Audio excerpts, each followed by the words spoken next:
Gündemdeki spor sakatlıklarının analizini yaptığım Doktor Bene kanalıma hoş geldiniz. Çok taze bir içerikle karşınızdayız. Bugün dün gece olay meydana geldi. Biz hemen çektik. Bu yüzden öncelikle en baştan beri birlikte çalıştığım spor hekimi arkadaşlarım Doktor Berke ve Doktor Mert'e çok teşekkür ediyorum. NBA'yi oldukça yakından takip eden iki spor hekimi olarak beni bilgilendirdiler ve ben de size bugün Dallas Mavericks'in yıldızı Luka Doncic'in sakatlığını anlatmaya çalışacağım. Luka Doncic'in alt adalesine tam olarak ne oldu?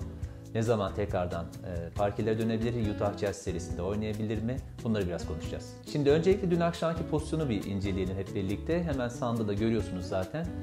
Luka Doncic içeri drive ettiğinde topu dışarı çıkarıyor ve ayak tabanı yere bastığında öne doğru hareketlenmeye çalıştığında bir anda sekerek oyuna devam edemiyor ve çıkmak zorunda kalıyor. Twitter'da bazı yorumlar gördüm. Acaba diziyle ilgili bir sakatlık var diye, ama burada pozisyonu yavaş bir şekilde incelediğimizde Doncic'in ayak tabanı tam olarak yerdeyken öne doğru hareketlendiğinde bizim kalf kasları dediğimiz kas grubuna aşırı bir egzantrik yük bindiğini ve buna bağlı gerilmeye bağlı olarak da büyük ihtimalle kalf kaslarında bir yırtık olduğunu görüyoruz. Hatırlarsanız daha önce hem Marek Hamšík hem de Survivor Nagihan videolarında daha detaylı bir şekilde anlatmıştım. Kalf kasları dediğimiz kas grubu 3 tane kasın birleşiminden oluşuyordu.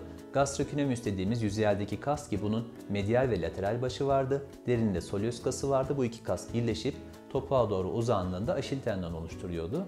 Bir de plantaris kasımız vardı. Bu kasların temel fonksiyonu ayağın gaza basma hareketini yapmaktı ve ayak tabanı yerdeyken öne doğru uzandığımızda vücudu yukarı kaldırmaktı.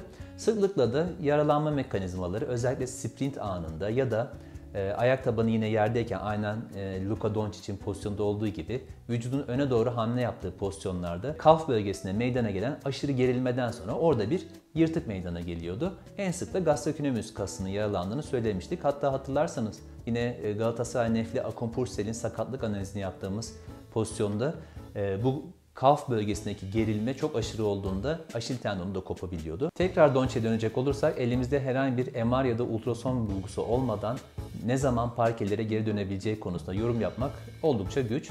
Ancak sakatlık mekanizmasını incelediğimizde işte sahadan sekerek çıkışını gördüğümüzde ben açıkçası Doncic'in hafta sonu başlayacak olan Utah Jazz Playoff serisinin ilk birkaç maçında oynayabileceğini pek düşünmüyorum.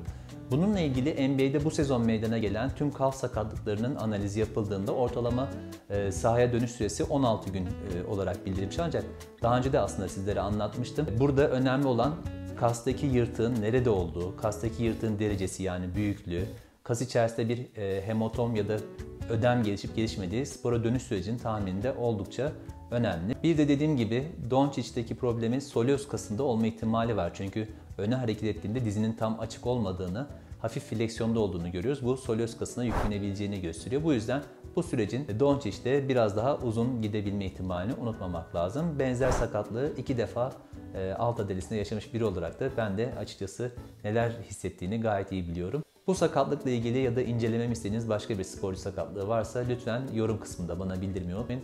Kanalıma abone olmayı ve videomuzu beğendiyseniz beğeni atmayı lütfen unutmayın. Hepiniz sevgiyle ve sporla kalın.